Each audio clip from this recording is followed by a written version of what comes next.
You want to own an island. Do you deserve the heavenly islands that nature births? But your greed tells you that you can own an island, that you have the right to own land, control land, seize land, rule land. 7,000 Caribbean islands, around 26 countries speaking French, Spanish, Dutch, Portuguese, French Creole, other Creoles, Hindustani, Patois, religions of Christianity, Catholicism, Santeria, Voodoo, Islam, Hinduism, Sikhism, Rastafarians. The key to our diversity is the greed of the white man. How we as humans convinced ourselves that we have the right to own land. No, people. You see, the Caribbean people, the islanders, are seen as reggae-loving rastas who smoke weed and love Bob Marley. I mean, it's part of the culture, but it's not its entirety, because modern-day perception is wrong. Perception.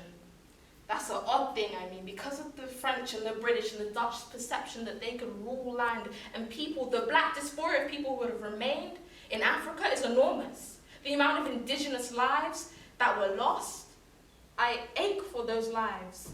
I mean, I can't say I own another life. When I was younger, I had a pet cat, and instead of saying I own a cat, I would say I live with a cat, and I realized over the years it was weird, but I had a reason, because from a young age I learned the power that ownership had.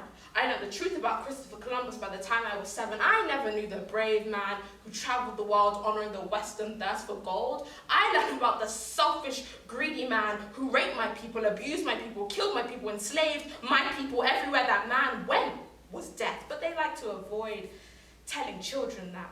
Some of the things I know about the persecution of my people keeps me up at night, but at least I know. You see, the island I love and come from as a child, named Bequia, part of a group of islands called St. Vincent and the Grenadines, located in the windward side of the Caribbean, named after the Arawaks, or the Garifuna people, meaning the land of clouds.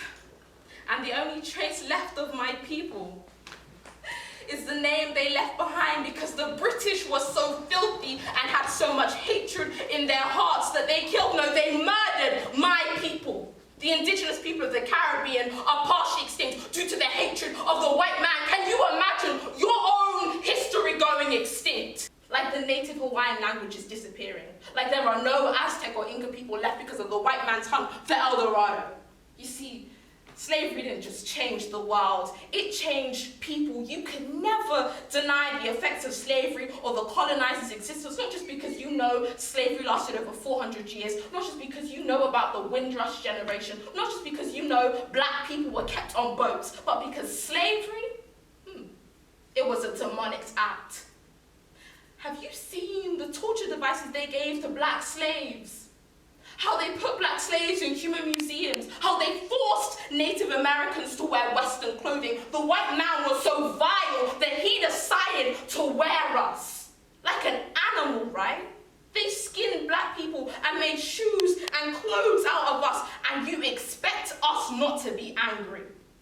So now the lingering reality of slavery sticks to me, a constant reminder of my people's persecution. It's bad enough that our mother tongue is lost, but so are our names. My surname is a constant reminder of slavery because I carry the surname of my last slave master. So you want to own an island. That's what the Europeans said, and look where that left us.